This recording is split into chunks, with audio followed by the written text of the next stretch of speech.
Welcome to Unhinged Magi. Oh, we're back, and we love collectibles, man. We can give collectibles all day long. We like making money with collectibles. Just playing with them. Yeah, we're not too keen on losing money. That's kind of terrible. But is the saviors of Kamigawa, neon cars, the neon red, and all that kind of stuff, were they good buys for investments? That is a thing, right? Because we don't know. That's a question. It's a question. Will it go up? Will it go down? Will you be taken to Pound Town if you bought one and are holding on to it? Is it good to hold it? Well, what do you think, Edwin?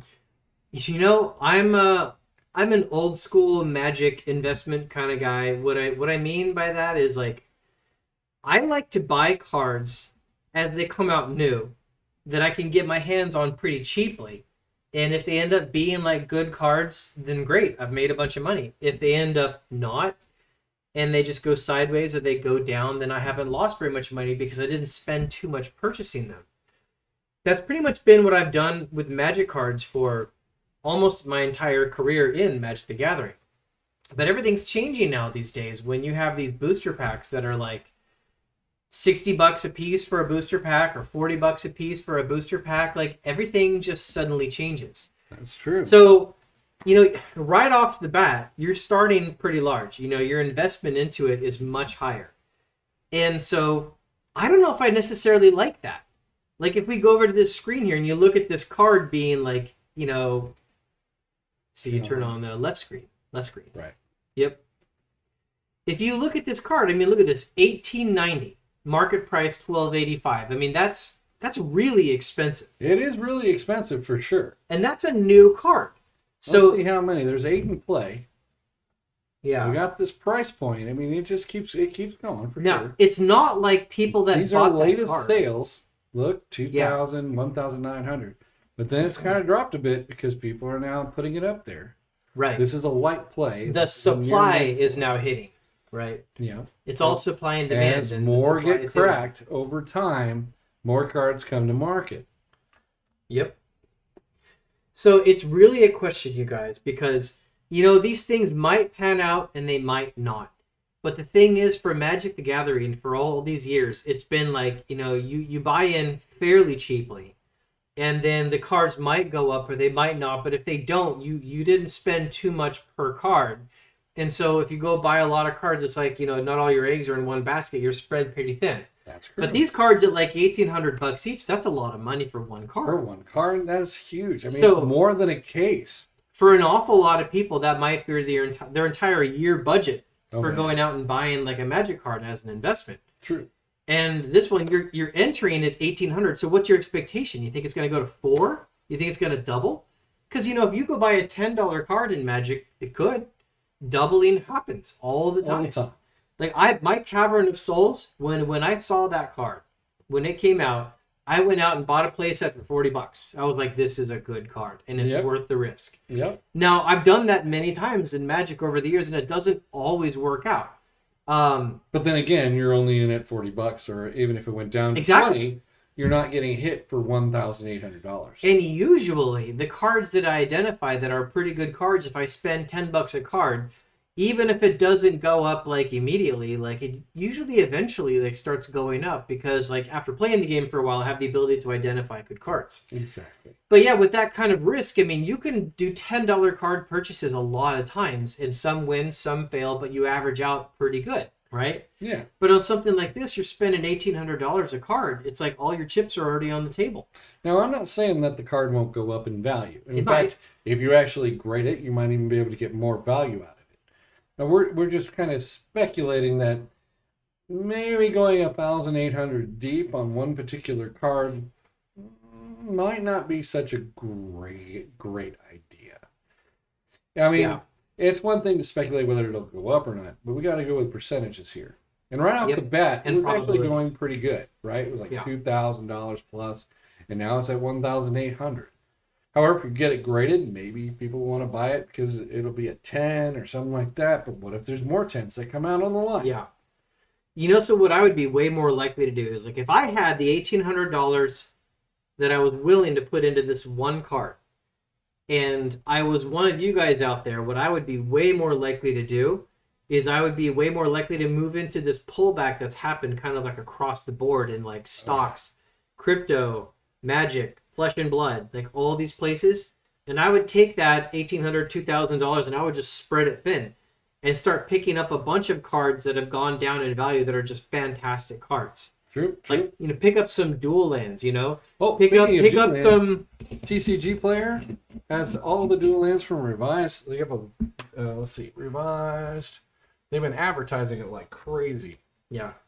So while he's pulling that up, maybe pick up some Revised dual lands, maybe pick up, like these Heart of Findles. There's not a lot of them that have been printed, even if you're looking at Unlimited, and you can pick up these Unlimited for like $160 each, and they're very rare.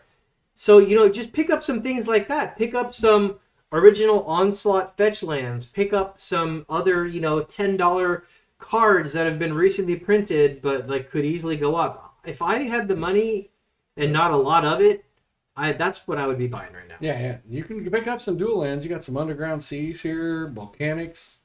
I mean, they're not going to be mint condition here. They're moderately played. They've got quite a few going on. People are actually putting them back out there as the market continues to tank. There are people just putting them up there. Well, and let's look at some of the other ones. Like back up a couple screens to the dual lands again, and let's look at like ones like Plateau and like Scrubland. Let's back up a little bit more. Come on. Yeah, so let's find like Plateau and Scrubland. Got Volcanic. We got Plateau there. Badlands. Taiga is only $235. We got Scrublands for $220. There's a Plateau. Okay, look at that. So click on that. That Plateau for $205. Yep. Now here's something to know about dual lands, you guys. Something I want you to be clear on. Dual lands are just the best multicolored, like two-color lands that exist in Magic. What happens sometimes is like a very popular combo will hit and take over something like Commander for a while, or Legacy, or Cube Draft, something like that, where you'll have a card like Plateau, which might not be like as popular, but then something comes out and everybody wants to play red-white, and all of a sudden Plateaus spike a bunch. Yep. And if you can go out there and find some Plateaus for like a little bit north of $200 for something that's decent quality, that could be a really good investment. Exactly. And if you do buy them from TCG Player, just go ahead and use our link below, because that'll help us out and help us continue pumping out the channel content.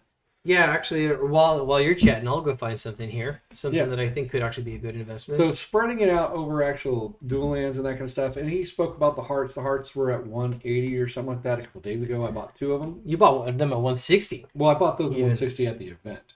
Yeah. At the event, they don't have to ship it to me. They're not selling it with TCG Player prices, so that it's a percentage discount, right? Because you have to pay like 10.25% plus the PayPal fees, which puts it about 12.5%.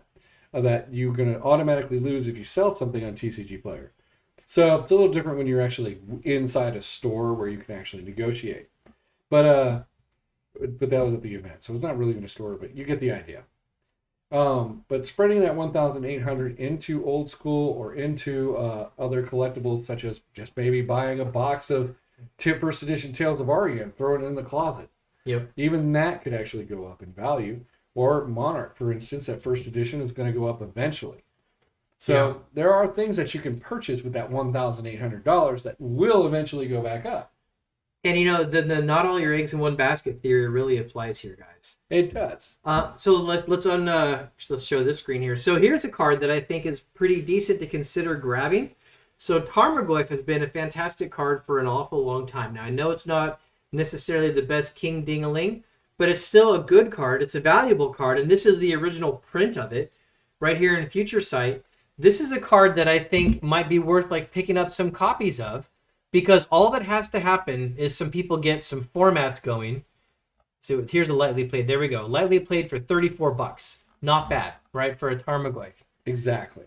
So people get some new formats going, and they say, hey, we're going to do this new block format, and blah, blah, blah, to this, blah, blah, blah. And it turns out Future Sight's in it, and Tarmogoyf ends up being a great card, and everybody wants to be nostalgic. So now all of a sudden, everyone's running into these old original Future Sight Tarmogoyfs. You gotta play with the original card.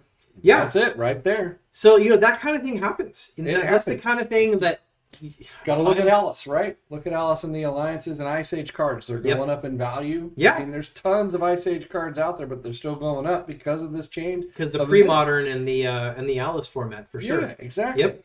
So that's just something to consider. Like, I'm not saying that Neon Destiny is terrible cards. I'm not saying... No. He's not saying that. I'm not saying that they're going to go down in value. They're a terrible investment. What I am saying is for that much money, you could probably spread out into lots of other smaller cards, maybe even make more money and be way more stable. Exactly. And the best thing about it being diversified is that if one thing critters, you're not all in and you're not destroyed.